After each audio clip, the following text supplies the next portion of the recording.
পৃথিবীর মধ্যে সবথেকে বড় যে বইমেলা, তো সেই বইমেলাতে আজকে যাচ্ছি।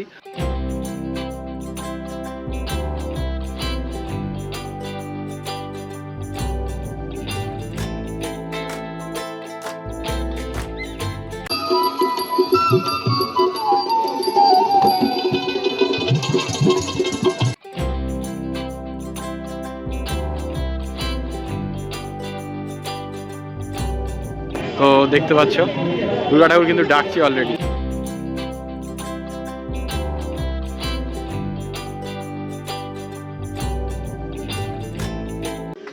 হ্যালো বন্ধুরা, চলে এসেছি আজ আবার নতুন একটা ব্লগ নিয়ে। তো নতুন ব্লগে তোমাদের সবাইকে স্বাগত। আশা করছি তোমরা সবাই ভালো আছো। তো আজকে যে ব্লগটা সেটা হচ্ছে যে পৃথিবীর মধ্যে সবথেকে বড় যে বইমেলা, তো সেই বইমেলাতে আজকে যাচ্ছি, অর্থাৎ 47তম আন্তর্জাতিক কলকাতা বইমেলাতে। তো টোটালটা তোমাদের দেখাবো, সঙ্গে থাকবে, কিভাবে যাবে না যাবে। আমি যদিও ট্রেনে প্রথমে যাব হলো শিয়ালদা, তো শিয়ালদা থেকে মেট্রো ধরে পৌঁছাবো কলকাতা বইমেলায়। তোমরা এই যে দেখতে পাচ্ছ, এটা হলো গেট নাম্বার 1। তো চলো গেট নাম্বার 1 দিয়ে প্রবেশ করা যাক।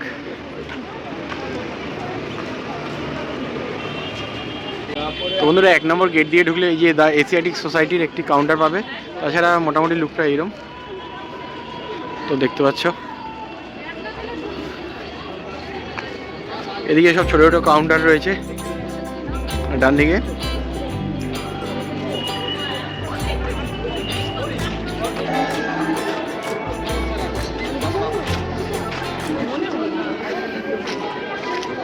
তো রাস্তার দুদিকেই দেখা যাচ্ছে ছোটো ছোটো অনেক যে প্রকাশনী রয়েছে, যেমন চ্যাটার্জি বুক স্টল, কালীমাতা পুস্তকালয়, এগুলো সব এখানে রয়েছে।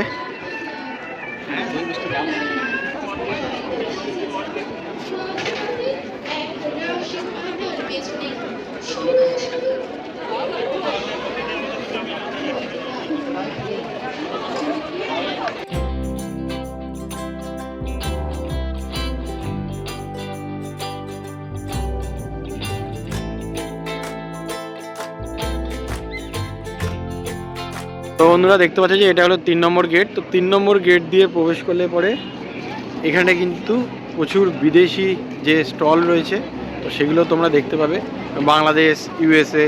তো চলো তোমাদের এক এক করে নিয়ে গিয়ে দেখাবো সেগুলো। তো বন্ধুরা এই যে দেখতে পাচ্ছ যে বাংলাদেশের স্টল। তো এখানে যে আদলটা রিস্কার ওপর যেমন থাকে, অনেকটা সেই রকম করা রয়েছে। তো চলো একবার ভেতরে প্রবেশ করলে বুঝতে পারবে পুরো ব্যাপারটা।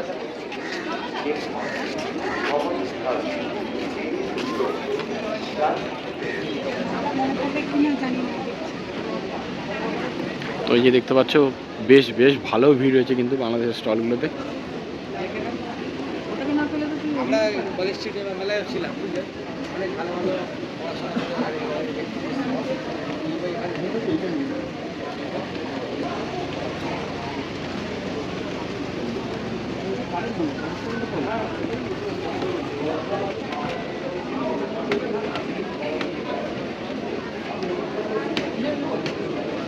তো বন্ধুরা দেখতে পাচ্ছ যে এখানে বাংলাদেশ রয়েছে, যেমন এখানে ইউএসএ রয়েছে, আর এইখানটা দেখা যাচ্ছে থাইল্যান্ড।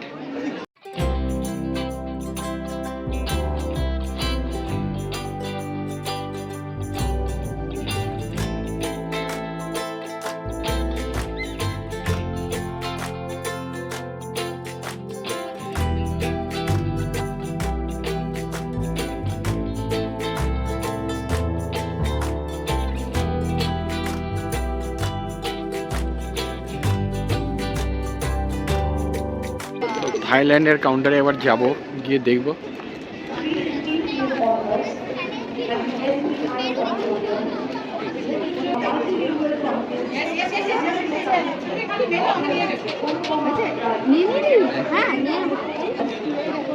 তোমার থাইল্যান্ড কাউন্টারের বাইরে কিন্তু একটা সেলফি জন্য করা হয়েছে, এবং কিন্তু অনেকে কিন্তু ছবি টবি তুলছে, যে দেখতে পাচ্ছেন। তারপরে কিন্তু আছে ইটালির কাউন্টার। তো এই যে দেখতে পাচ্ছেন যে ইটালির কাউন্টার। তো চলুন একবার গিয়ে ইটালির কাউন্টার একবার ভিজিট করব। তো বন্ধুরা দেখতে পাচ্ছে যে ইটালি, তো ইটালির কাউন্টারটা কিন্তু বেশ সুন্দর করেছে। তো চলো এবার ভেতরে প্রবেশ করে দেখব।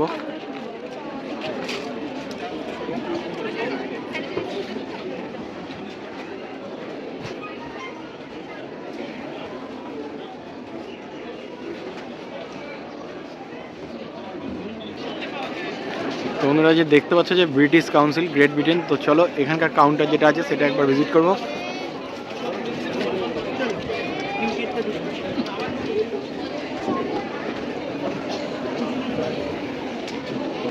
তো এখানে দেখতে পাচ্ছেন যে যেমন থাকে একটা বুথ টাইপের, টেলিফোন বুথ সেরকম টাইপের রয়েছে, যেটা বিদেশে দেখা যায়।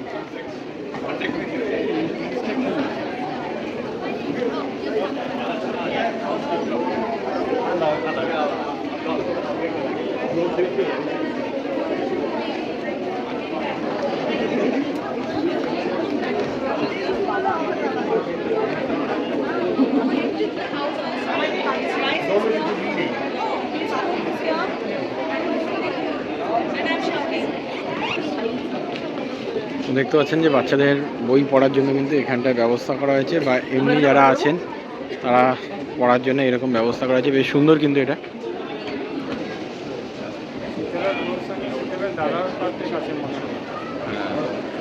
তো বন্ধুরা দেখতে পাচ্ছ যে এটা 4 নম্বর গেট, আর এই গেটটা থেকে ঢুকলে পরে সিনারিওটা কিছুটা এই টাইপের।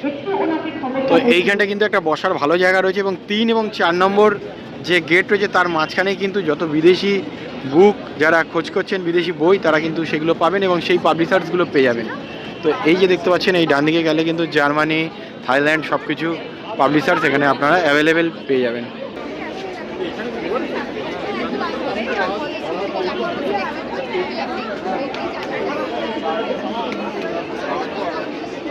তো বন্ধুরা কলকাতা বইমেলাতে কিন্তু বইয়ের গন্ধের পাশাপাশি কিন্তু খাওয়ার গন্ধ চারদিকটা মোমো করছে। তো তোমাদের একবার ঘুরিয়ে দেখাবো। তো দেখতে পাচ্ছ যে এখানে প্রচুর খাওয়ার দোকান রয়েছে। 360 ডিগ্রি অ্যাঙ্গেলে তোমাদের খাওয়ার দোকানগুলো দেখাবো, কি নেই এখানে। দেখছো খাওয়ার দোকানগুলোতে কিন্তু বেশ বেশ ভালো ভিড় হয়েছে। তো দেখো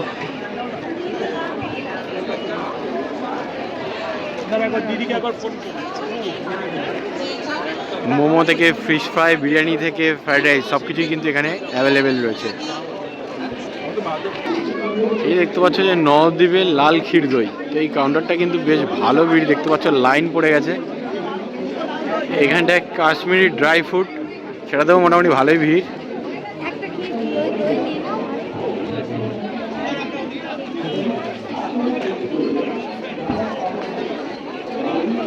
তো এখানে দেখতে পাচ্ছ লাইন দিয়ে প্রচুর স্টল রয়েছে, এবং এমন নয় যে স্টলগুলো ফাঁকা, সবকটাতেই কিন্তু বেশ ভালো ভিড় রয়েছে খাওয়ার স্টলগুলোতে দেখতে পাচ্ছ।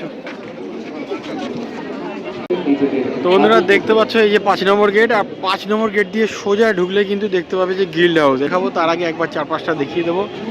দেজ পাবলিশিং দেখতে পাচ্ছ, ওখানে টেকনো ইন্ডিয়ার আগের বছরও কিন্তু এইখানেই ছিল। আর এদিকটা দেখা যাচ্ছে অ্যাডামাস ইউনিভার্সিটি, আর এইখানটায় এদিকটায় গেলে পরে SBI এর কাউন্টার দেখা যাচ্ছে। শিশু সাহিত্য সংসদের এদিকে একটা কাউন্টার রয়েছে। তো চলো একবার গিল্ড হাউসে যাওয়া যাক। আর এইখানটা একটি সেলফি জোন করা হয়েছে, I love Kolkata book fair বলে। তো এই দেখতে পাচ্ছ।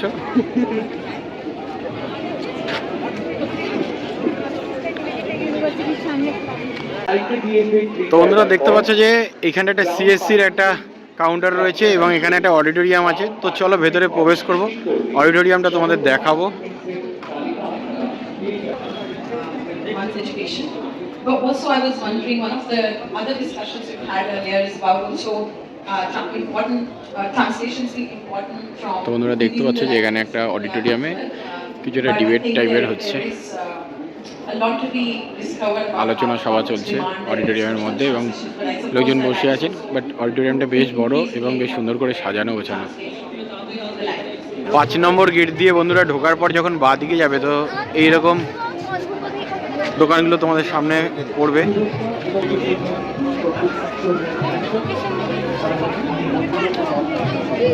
এই যে দেখতে পাচ্ছ কমলিনী জৈন শিল্প মন্দিরের একটা কাউন্টার রয়েছে। এখানে আচার, হজমিগুলি, এই সমস্ত জিনিসগুলো বিক্রি করা হচ্ছে।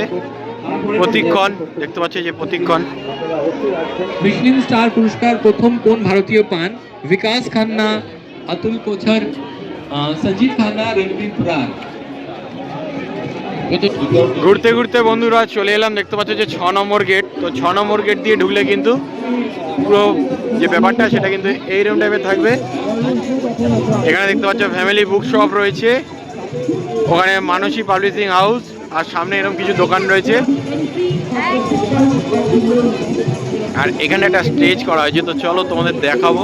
এখানে কিন্তু পার ডে কিন্তু প্রচুর প্রোগ্রাম হয়। এখানে আগের বছর একটা দুর্গা ঠাকুর ছিল।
বন্ধুরা দেখতে পাচ্ছ যে এটা হলো গেট নম্বর 7।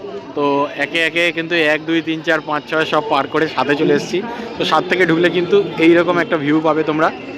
তো এখানে দেখা যাচ্ছে মা ষাট, এখানে দুর্গা ঠাকুরের ছোঁয়া না থাকলে বাঙালির কোনো অনুষ্ঠানই সুসম্পন্ন হয় না। তো দেখতে পাচ্ছ দুর্গা ঠাকুর কিন্তু ডাকছে অলরেডি। আর এখানে দেখতে পাচ্ছ যে তাদের গেঞ্জির যে সম্ভার সেগুলো রয়েছে, প্রচুর লোকজনও রয়েছে, তারা এগুলো দেখছে।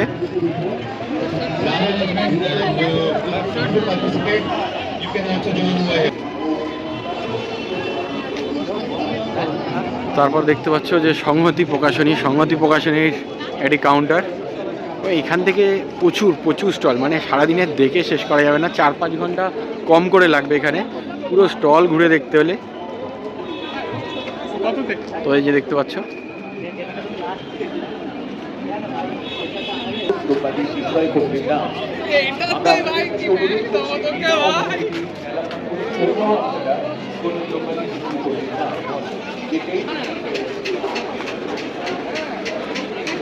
তো বন্ধুরা দেখতে পাচ্ছ বাদিকে পারুল প্রকাশনী। তো এখানে কিন্তু ছোটদের বই কিন্তু সব এদিকটা বেশি পাওয়া যাচ্ছে দেখতে পাচ্ছি। প্রকাশনীগুলো যেগুলো রয়েছে সামনে দেখা যাচ্ছে যে লিটিল ম্যাগাজিন, কলকাতা পুস্তক মেলা। তো দেখতে পাচ্ছ সোজা একদম লিটিল ম্যাগাজিন, ওই যে ওখানে কিন্তু ছোটদের বইয়ের সম্ভার নিয়ে তারা এসছে, ছোটো ছোটো কাউন্টার করে তারা বিক্রি করছে। তো চলো তোমাদেরকে নিয়ে যাবো এবং দেখাবো। তো বন্ধুরা এই যে দেখতে পাচ্ছ লিটিল ম্যাগাজিনের যে সম্ভার, তো দেখতে পাচ্ছ এইটা কিন্তু পুরো রাউন্ড করে রয়েছে। তো সামনের পোর্শনটা তোমাদের দেখালাম। এখানে ছোটদের কিন্তু নানান বই পাবে।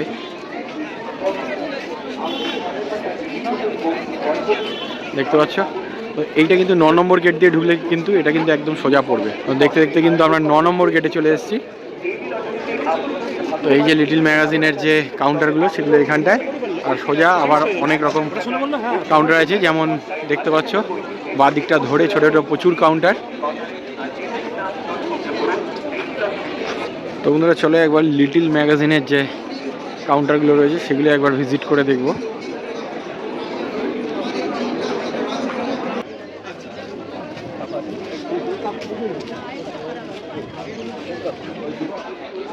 তো বন্ধুরা দেখতে পাচ্ছেন যে এখানে প্রচুর ছোটদের কিন্তু লিটিল ম্যাগাজিন রয়েছে, ছোটদের প্রচুর বই রয়েছে এখানে।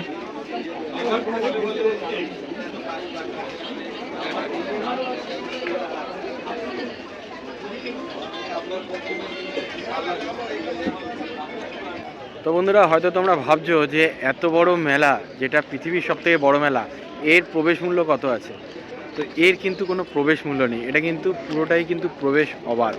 আর এই যে মেলা কলকাতা বই মেলা, এটা কিন্তু শুরু হয়েছে কিন্তু 18 তারিখ থেকে আর চলবে হলো 31 তারিখ পর্যন্ত, দুপুর 12টা থেকে রাত্রি 8টা পর্যন্ত। তো তোমরা এখনও অনেক সময় রয়েছে, তো আরামসে চলে আসো এবং খুব ভালো লাগবে। তো অবশ্যই কিন্তু একবার ভিজিট করো।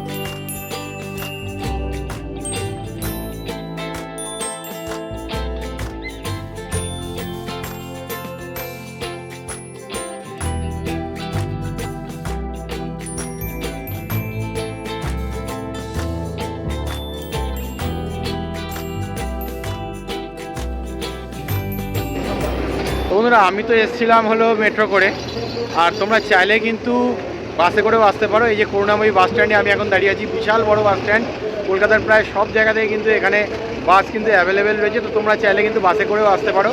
একবার আমি ঘুরিয়ে দেখাবো ক্যামেরা। তো এই যে দেখতে পাচ্ছ যে 9 নম্বর গেট মেলার, কলকাতা বই মেলার, তো এইখান থেকে কিন্তু মেলা শুরু হয়ে যাচ্ছে। আর এই হলো বাস টার্মিনাস, এখানে কিন্তু পার্কিংয়েরও ব্যবস্থা আছে, তোমরা গাড়ি নিলে পার্কিং করতে পারবে। আর এই যে হলো করুণাময়ী মেট্রো স্টেশন। তো বুঝতেই পারছো যে চাইলে তোমরা বাসে করেও আসতে পারো বা মেট্রো করেও আসতে পারো। তো ভিডিওটা এখানেই শেষ করছি, কেমন লাগলো অবশ্যই কমেন্ট করে জানিও। ভালো থাকবে, সুস্থ থাকবে, দেখা হচ্ছে পরের ব্লগে। বাই।